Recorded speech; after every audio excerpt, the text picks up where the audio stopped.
안녕하세요. 주와 말씀의 교회 매일 묵상입니다. 오늘은 레위기 26장 1절부터 26절까지의 말씀을 보며 하나님의 은혜를 나누도록 하겠습니다.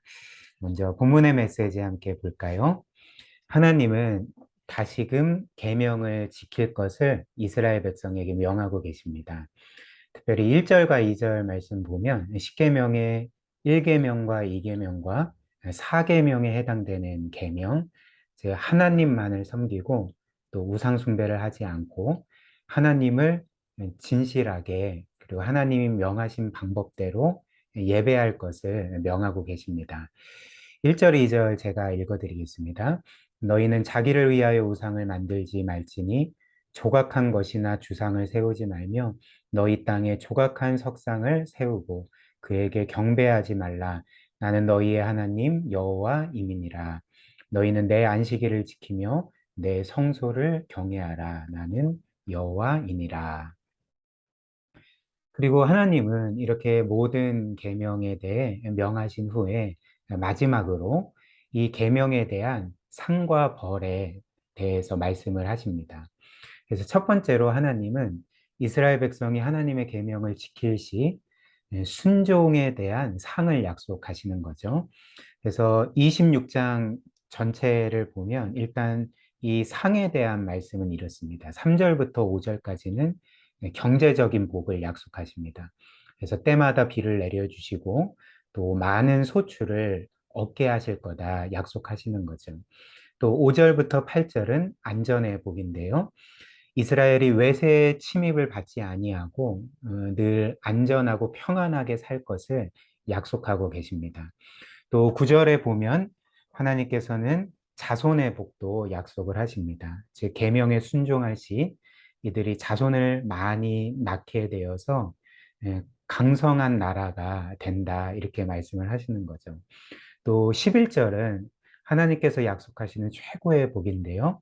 내가 너희와 함께 할 거다. 이 임마누엘의 약속을 이스라엘에게 주십니다. 그런데 하나님은 이스라엘이 계명에 순종할 때에 주실 그 상에 대한 약속뿐만 아니라 그들이 죄를 짓고 또 불순종할 때 그에 따르는 벌이 있을 거다 이렇게 경고를 하시는 거죠.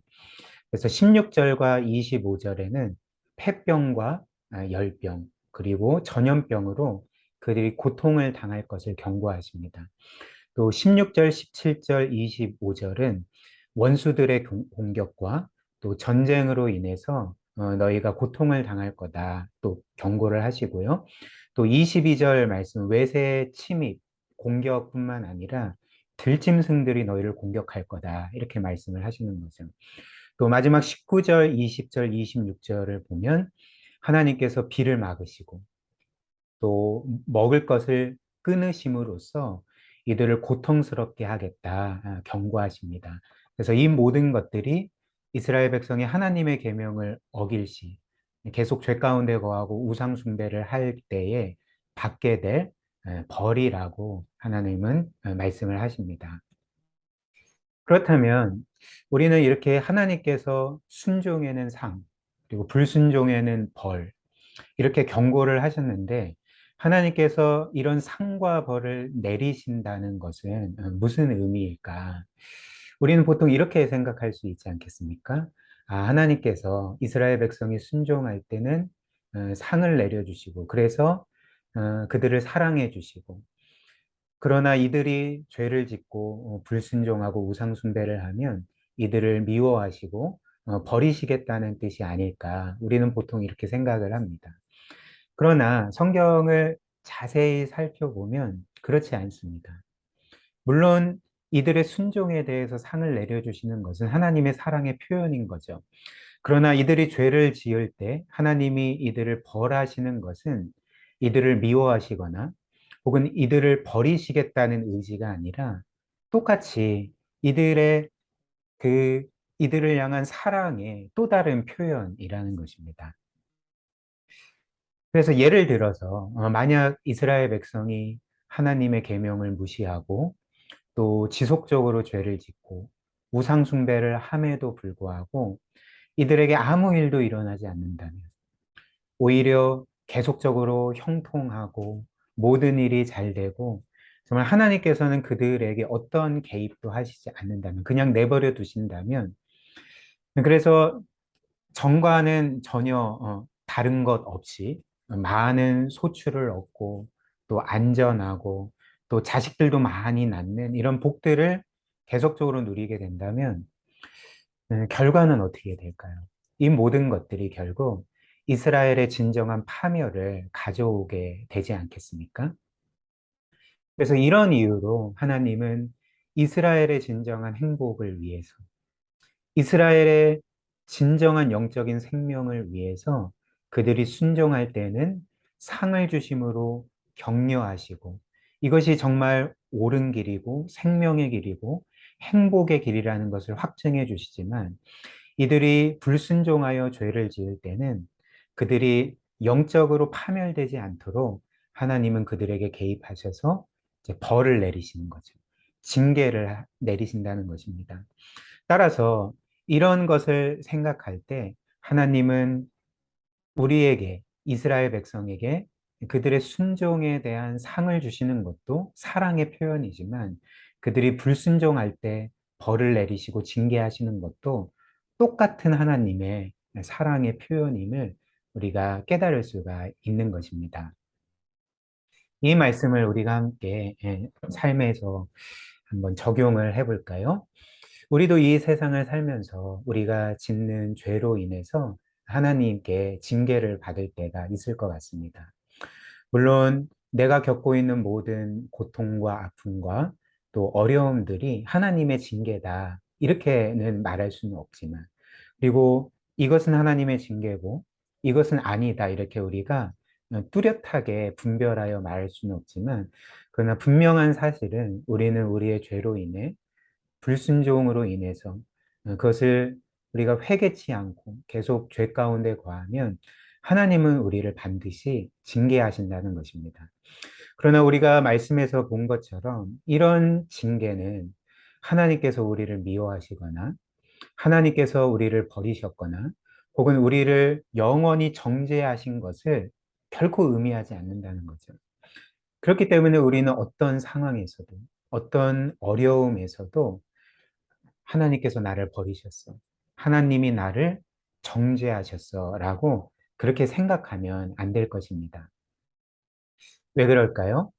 왜냐하면 예수 그리스도께서 이미 우리를 위하여 정죄를 당하심으로 우리가 받아야 될 심판을 받으심으로 죽으시고 우리의 모든 죄값을 치르셨기 때문에 그런 것이죠. 그래서 예수님께서 우리 대신 정죄를 받으셨기 때문에 우리는 결코 우리의 죄 때문에 정죄를 받지 않게 된다는 것입니다. 이를 우리에게 선명하게 보여주는 말씀이 로마서 8장 1절 말씀 아닙니까? 그러므로 이제 그리스도 예수 안에 있는 자에게는 결코 정죄함이 없다.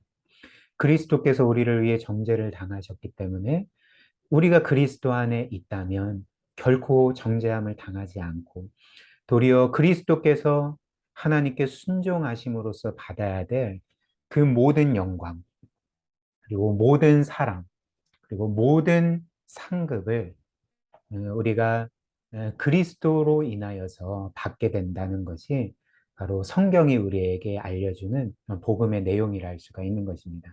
그러므로 우리는 결코 우리가 정죄당할 것이라는 그런 생각을 하면 안 되고 그런 가능성조차도 우리의 삶에 두면 안 된다는 것입니다.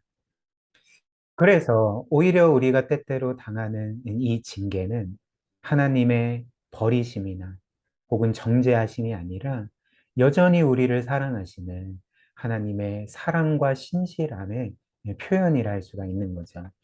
그래서 이를 잘 보여주는 말씀이 히브리서 12장인데요. 6절 말씀 이렇습니다. 주께서 그 사랑하시는 자를 징계하시고 주님은 미워하시는 자를 징계하시지 않습니다. 주께서는 그 사랑하시는 자를 징계하시고 그가 받아들이시는 아들마다 책짓질 하심이라 하였으니 이렇게 말하는 거죠. 또 이런 말씀이 있지 않습니까? 하나님께서 자녀들을 징계하시고 만약 우리가 자녀가 아니라면 하나님이 우리를 징계하시지 않는다면 우리는 하나님의 자녀가 아니라 사생자일 뿐이다. 그러나 우리가 하나님의 자녀이기 때문에 우리를 향한 무한한 사랑을 가지시고 또 신실하심을 가지신 하나님은 우리의 그 올바른 그런 삶을 위해서, 진정한 행복을 위해서, 또 진정한 생명을 위해서 우리를 반드시 징계하신다. 이것이 히브리서의 말씀인 거죠. 그래서 이 징계는 아버지 하나님께서 자녀인 우리의 거룩함과 또 진정한 행복과 유익을 위해서 행하시는 일입니다. 히브리서 12장 10절입니다. 오직 하나님은 우리의 유익을 위하여 그의 거룩하심에 참여하게 하시느니라. 징계의 목적은 우리의 유익과 또 하나님의 거룩하심에 참여해서 진정한 생명과 행복을 누리게 하시는 것입니다. 따라서 우리가 우리의 죄로 인해서 징계를 받을 때 우리가 해야 될 일, 우리가 기억해야 될 것은 무엇일까요? 그러니까 우리를 향한 하나님의 그 거룩한 열심, 또 신실한 사랑, 그분의 은혜를 기억해야 한다는 거죠. 그래서 우리가 징계를 받는 가운데서도 우리는 이 하나님의 사랑을 기억한다면 이렇게 고백할 수밖에 없을 것입니다.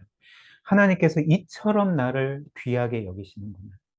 하나님께서 이처럼 내가 그분과 같이 거룩한 삶을 살기를 원하시는구나. 그래서 하나님은 결코 나를 포기하시지 아니하시고 죄로 인해서 파멸당하지 않도록 신실하게 나의 삶에 개입하셔서 때로는 나를 징계하시는구나. 이 모든 은혜가 너무나도 감사하다라는 것을 기억해야 한다는 거죠. 그리고 이 사실을 기억하며 우리는 언제든지 우리의 죄를 회개하고 그 죄를 끊어내고 하나님께로 돌아갈 때 하나님은 우리를 회복시켜 주실 것이고 다시금 하나님의 사랑을 경험하게 하실 것입니다. 우리 함께 이 말씀 기억하며 기도하면 좋겠습니다. 우리가 죄 가운데 징계를 받을지라도 늘 그 안에서 하나님의 변함없는 사랑과 우리를 향한 거룩한 그 열심을 기억하며 늘 회개하는 삶 살아가도록 우리가 함께 기도했으면 좋겠고요. 그리고 하나님이 우리를 징계하시는 이유는 우리의 진정한 유익과 행복과 거룩함을 위함입니다. 그래서 이것을 기억하며 우리가 죄와 싸우고 하나님의 말씀대로 살아갈 수 있도록 그런 은혜의 힘을 오늘 이 시간 우리에게 주시도록 우리 함께 기도하도록 하겠습니다.